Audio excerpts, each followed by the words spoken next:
Hello and welcome to India at 100 Growing Responsibly and Safely Season 3.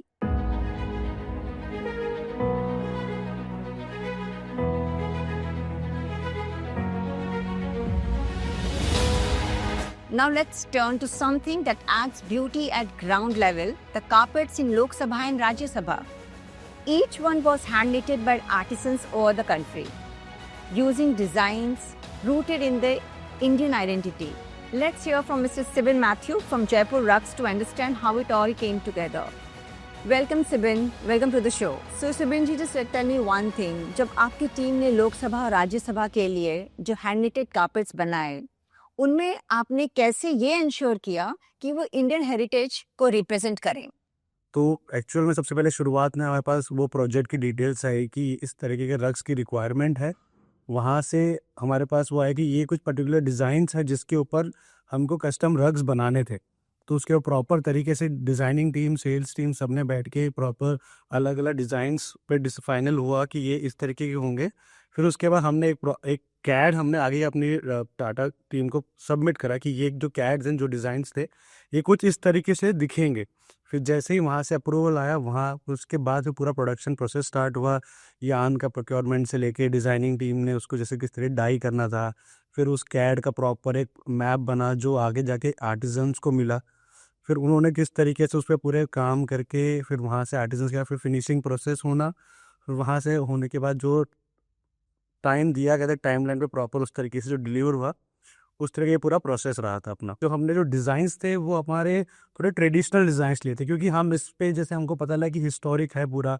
आप government के लिए आपको एक प्रोजेक्ट मिला है जो आप मतलब हिस्टोरिकल चीज़ है, उस तरीके से आप ऐसा क्या इन्वॉल्व कर सकते हो, अपनी तरफ से क्या योगदान हो सकता है।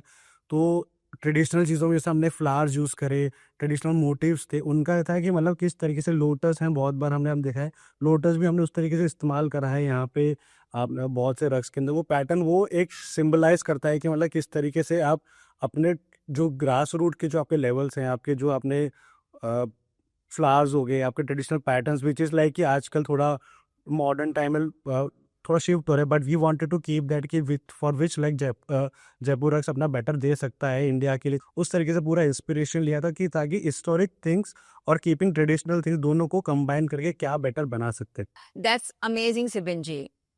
Just one more thing. 900 कारीगर और 1 मिलियन मैन आवर्स का एक मैसिव एफर्ट था। आपने कैसे मैनेज किया? 40 to 50 आर्टिजन्स थे ऑन पर्टिकुलर रग्स। एंड अगर मैं आपको बोलूँ एक पर्टिकुलर बनाने में भी इट पासेस थ्रू आपके मतलब आर्टिजन्स के अलावा मैं आपको बताऊं तो 180 हैंड्स, ऑलमोस्ट 90 पीपल इन्वॉल्व है सिर्फ एक रग बनाने के लिए। और हमने करीबन आपसे मतलब 20 to 25 पीसेस हमने डिलीवर करा है। तो आप मान के चले कि मतलब 1000+ हमारे पास आर्टिजन्स थे। किसी ने यान भी प्रोक्योर करा है, किसी ने बनाया भी है। ऑलमोस्ट मतलब 10 से 12 आर्टिजन्स जो बना भी रहे हैं। फिर वहाँ से होकर प्रोक्योरमेंट के बाद हमारी फिनिशिंग टीम है। फिनिशिंग में 18 स्टेप्स हैं, हर स्टेप पे 3 से 4 बंदे हैं। सब ने अपना उस तरीके से चेक करना क्वालिटी का, वो पूरा मतलब आर्टिजन्स का वो रहा था इस पे। डिज़ाइंस जो हमारे थे मेजरली हमने इसका पूरा रहा है अपना राजस्थान और प्लस अपना यूपी में काम रहा है। राजस्थान में मेजरली अपने पास जयपुर के आसपास में बहुत सी गांव हैं, तो वहाँ के कुछ आर्टिजन्स हैं। हमने उनको क्योंकि हमने सेलेक्ट करा था हमें, क्योंकि इस पे हम चाहते थे हमारे गोल्ड आर्टिजन्स हो कि जो जिनका प्रॉपर काम करने का तरीका थोड़ा परफेक्ट है, जो ज़ीरो डिफेक्ट में काम कर सकते हैं बिना किसी गलती के, जो टाइमली अपना थोड़ा एक्सपेडाइट भी कर सकते हैं, वैसे आर्टिजन्स हमको चूज़ करने थे।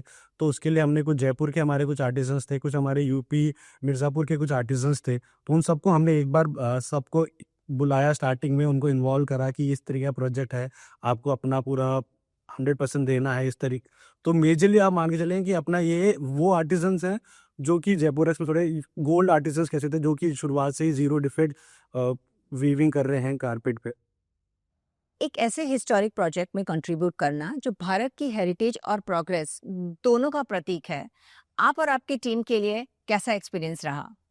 प्रोजेक्ट में जो एक्सपीरियंस अगर मैं अपने पर्सनल लेवल पे बताऊँ, तो मेरे लिए बहुत गर्व की बात है, क्योंकि हमको एक ऐसा गवर्नमेंट के लिए प्रोजेक्ट करने को मिल रहा है, जहाँ पे आपका जिस आप कंपनी में काम कर रहे हो उसको एक गवर्नमेंट के प्रोजेक्ट में अपना योगदान देने का मौका मिल रहा था।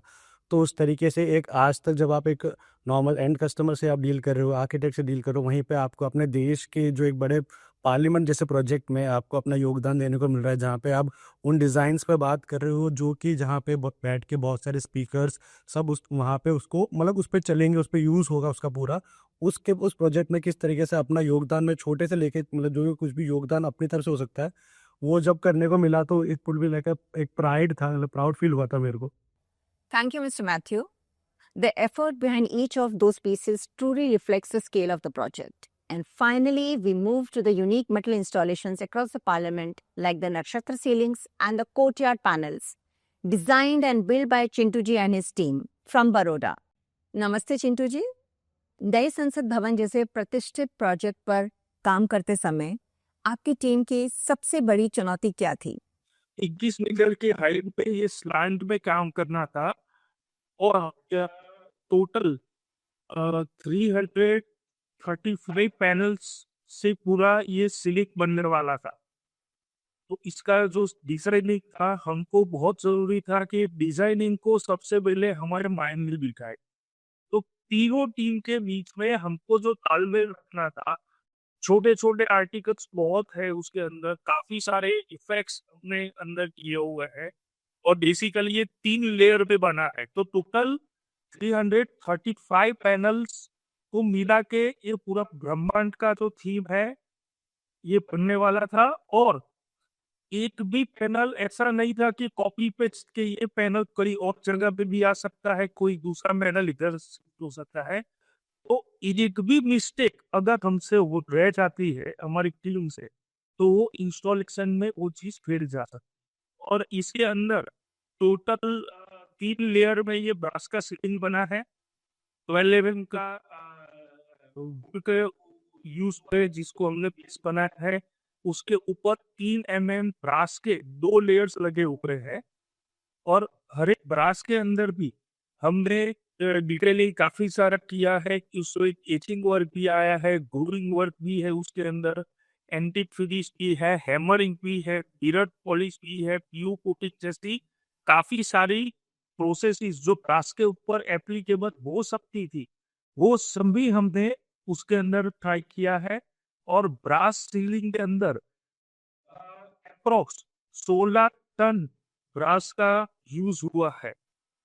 16 टन का ब्रास का सीलिंग आज इंडिया में ये रेयर है कि हमारी जो टीम है वो स्लांट में कैसे इंस्टॉल करेगी, क्या क्या चीज को हमको दिक्कत आ सकती है, क्या क्या टूल्स हमको चाहिए, तो वो सब हम अरेंज करके एक होमवर्क करके उधर सीलिंग के इंस्टॉलेशन पे हमारी टीम को हम उधर भेजा था। और ब्रास सीलिंग के अंदर इतने सारे इफेक्ट्स थे, तो हमने बहुत ध्यान रखा है कि एक भी पार्ट मिस ना हो। और उसका लेवलिंग भी है, इंस्टॉलेशन का फिनिशिंग भी है ड्यूरिंग द ट्रांसपोर्टेशन। ये चीज कुछ नहीं हो, डैमेज ना हो। कि देखने में तो इजी लग रहा था, पर जैसे इंस्टॉलेशन खत्म हुआ तब जाके फिर हुआ कि ये क्या चीज हो चुकी है हमारे से। और छत पर जो नक्षत्र और ब्रह्मांड डिजाइन किए गए हैं, इन्हें बनाने की प्रेरणा कहाँ से मिली? क्या ये डिजाइन्स भारत की संस्कृति विरासत को प्रतिबिंबित करते हैं? जो ये डिजाइन है नक्षत्र का, ब्रह्मांड का, वो हमको डिजाइनर की ओर से मिला था। मतलब टाटा प्रोजेक्ट्स की ओर से जो डिजाइन एग्जीक्यूटिव है आर्किटेक्ट की, उनकी ओर से डिजाइन हमको मिला था, जो हमने वही डिजाइन को फॉलो किया है। आंगन में जो ये एल्युमिनियम का काम किया गया है, उसकी खासियत क्या है? क्या इस डिजाइन में कोई अनूठे तत्व या तकनीकी का इस्तेमाल किया गया है? कोटेड एरिया में एल्यूमिनियम जाली वर्क हमने किया। उसके अंदर 24 डिफरेंट ट्रीज के थीम के ऊपर, हमारे जो राष्ट्रीय पेड़ है उसके ऊपर, उसके थीम के ऊपर एक पूरा डिजाइन बना है। और वो 10 mm थिक एल्यूमिनियम शीट से बनाया है, थ्रू एंड थ्रू कट करके। और उनकी जो साइज थी, वो साइज भी जो रूटेड मार्केट की नहीं थी, वो साइज हमने स्पेशल ऑर्डर करके हमने बनाया था। वो हमारे लिए बहुत बड़ा चैलेंज था कि आगे भी हमारे जो मैन्युफैक्चरिंग एल्यूमिनियम की कंपनी है वो हमको सपोर्ट करे। तो 45 to 60 डेज लगे वो साइज हमको आने में। टोटल 48 जाली लगा है, 24 ग्राउंड फ्लोर पे लगा है, 24 फर्स्ट फ्लोर पे लगा है। 24 ट्रीज के कॉन्सेंट के ऊपर कर्वेचर शेप में वो पूरा चीज लगा है, जो कर्वेचर करके जो पिलर के बीच में इंस्टॉल करना था वो बहुत ही टफ था। स्ट्रेट पोर्शन होता है तो वेरी इजी रहता है, पर कर्वेचर में लाइन पे इंस्टॉल करना वो बहुत डिफिकल्ट था, जो हमारी टीम ने बखूबी एकदम सुंदर तरीके से वो चीज को इंस्टॉल किया। Wow, that's amazing. तो आप मुझे इस प्रोजेक्ट में काम करने का बेस्ट एक्सपीरियंस बताइए। कि ये हमारे देश का नया पार्लियामेंट बन रहा है, तो उसके अंदर काम करने में, और हमारे शहर को मैं रिप्रेजेंट किया, मैंने बड़ोड़ा गुजरात से, तो एक हमारे लिए गर्व की बात थी, और हमारे लिए एक लाइफ टाइम ये चीज तो अचीवमेंट जैसी है कि ये लोकेशन पे हमारी टीम ने काम किया। थैंक यू चिंटू जी, आपकी क्राफ्ट्समैनशिप और डेडिकेशन सच में एक मिसाल है। As we conclude this episode of India at 100 Growing Responsibly and Safely Season 3, it's clear that the new Parliament building is a symbol of India's heritage, unity and progress. From the miniature paintings to the grand national emblem, superb carpets and sophisticated metalworks, every contribution reflects a blend of tradition, innovation and sustainability. Thank you.